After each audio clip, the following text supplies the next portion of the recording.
Estado de situación financiera o balance general. Concepto. El balance general es el informe financiero que refleja la situación económica y financiera de una entidad en una fecha determinada. La NIF A3, necesidades de los usuarios y objetivos de los estados financieros, lo define así. Es el documento que muestra información relativa a una fecha determinada sobre los recursos y obligaciones financieras de la entidad. Por consiguiente, los activos en orden de su disponibilidad, revelando sus restricciones. Los pasivos atendiendo a su exigibilidad, revelando sus riesgos financieros, así como el capital contable o patrimonio a dicha fecha. El balance debe presentar la situación financiera a una fecha determinada con el propósito de comparación de un año con respecto a otro. Su origen parte de la norma dualidad económica, así como la partida doble. Trataremos de explicar ello de la siguiente manera. La empresa como centro de operaciones y que está conformada por recursos humanos, materiales, técnicos y financieros, necesita allegarse recursos para poder cumplir con los fines para los que fue creada.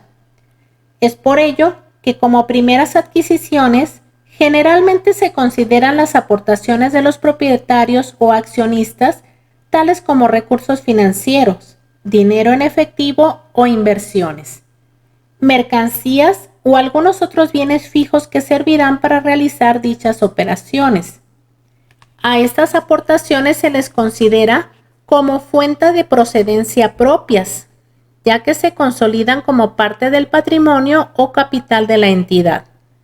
Sin embargo, habrá que financiarse también con empresas ajenas, por ello se le denomina fuente de procedencia externa, tales como instituciones bancarias, hipotecarias o diversas, las cuales podrán proporcionar la forma de allegarse más recursos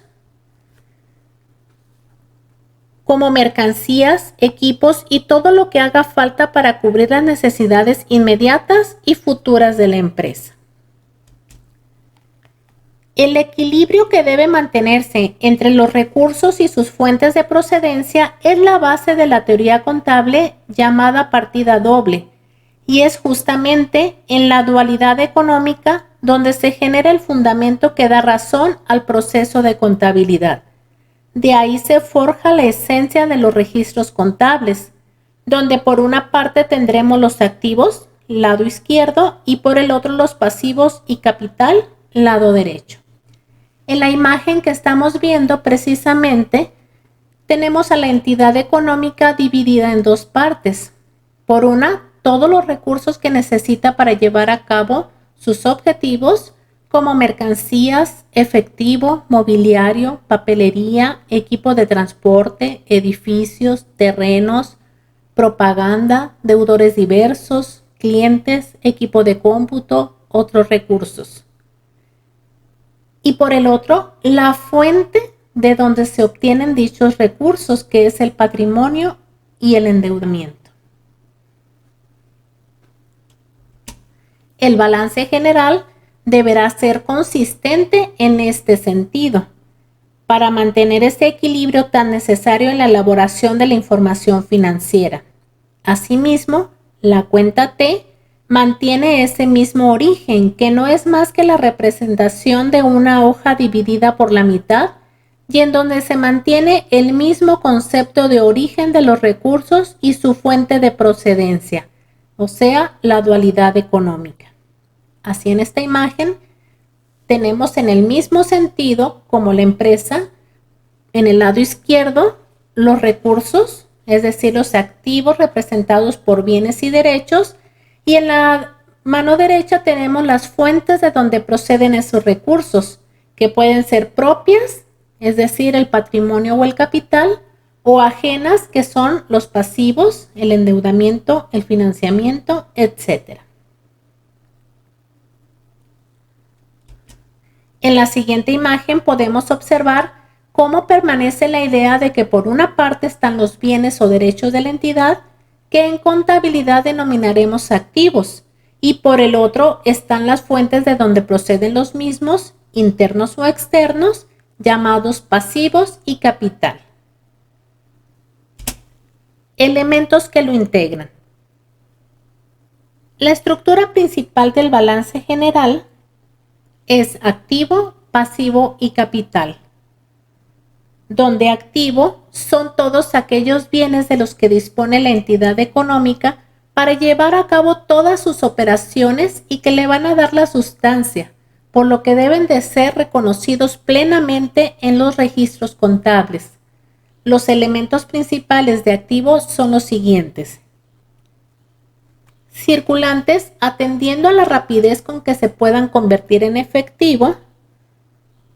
Caja, bancos, inversiones, clientes, mercancías, documentos por cobrar, deudores diversos, IVA acreditable e IVA por acreditar. Fijos, atendiendo al tiempo en que van a permanecer en la empresa para llevar a cabo sus operaciones, no son para la venta. Terrenos, edificios, mobiliario y equipo, equipo de transporte, equipo de reparto, equipo de cómputo. Diferidos, atendiendo al monto erogado y que una vez que se terminen o venzan se convertirán en gastos. Papelería y útiles, propaganda y publicidad, intereses pagados por anticipado, rentas pagadas por anticipado. Enseguida tenemos el pasivo, que son adeudos y obligaciones de la entidad económica, ya que como fuente de procedencia de recursos son reconocidos ampliamente como parte de la sustancia misma. Los elementos principales de pasivo son los siguientes. Circulantes, atendiendo a la fecha en que se deberá cubrir el total del adeudo menores a un año. Proveedores, acreedores diversos, documentos por pagar, IVA causado, IVA por causar. Fijos, generalmente son deudas mayores de un año. Documentos por pagar a largo plazo, acreedores hipotecarios. Diferidos, atendiendo al monto de servicios cobrados anticipadamente y que en un futuro se convertirán en un producto. Intereses cobrados por anticipado y rentas cobradas por anticipado.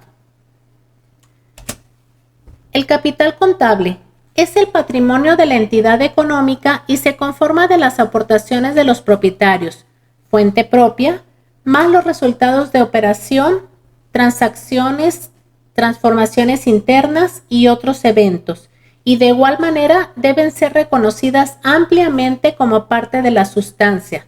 Los elementos principales de capital son los siguientes: capital social, utilidad del ejercicio o pérdida del ejercicio, reservas legales. Presentación. El estado de situación financiera es el resultado de un proceso contable, es decir, una técnica.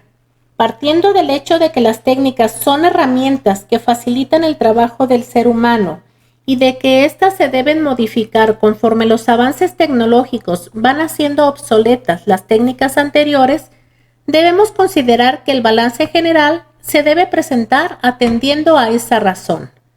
Considerando este hecho, solamente presentaremos la forma de cuenta, ya que es la que más representa la dualidad económica, que es la norma de donde surge. Así tenemos lo siguiente. En estas imágenes podemos ver un extracto muy breve de lo que es el balance. Por una parte tenemos los recursos que les llamamos activos y de la otra, que es la parte derecha, la fuente de donde proceden. Ajena son los pasivos y la propia, que es el capital. En la siguiente imagen lo tenemos ya más definido. Por una parte tenemos el activo, por otra el pasivo y el capital. Esta forma de balance entonces es directamente el extracto de la dualidad económica. Los recursos y su procedencia. Aquí tenemos un balance genérico en ceros, solamente para ver cómo se pueden registrar las diferentes cuentas. Es un formato muy general. Y enseguida se sugieren como autoevaluación Siguiendo el balance presentado en ceros, elaborar estos dos ejercicios para corroborar el aprendizaje. Asimismo, como sugerencia de autoevaluación, se presenta un cuestionario para responder correctamente. Gracias por su atención. Información tomada del libro Contabilidad Contrarreloj, primer curso de una servidora. Los espero en el siguiente video. Hasta pronto.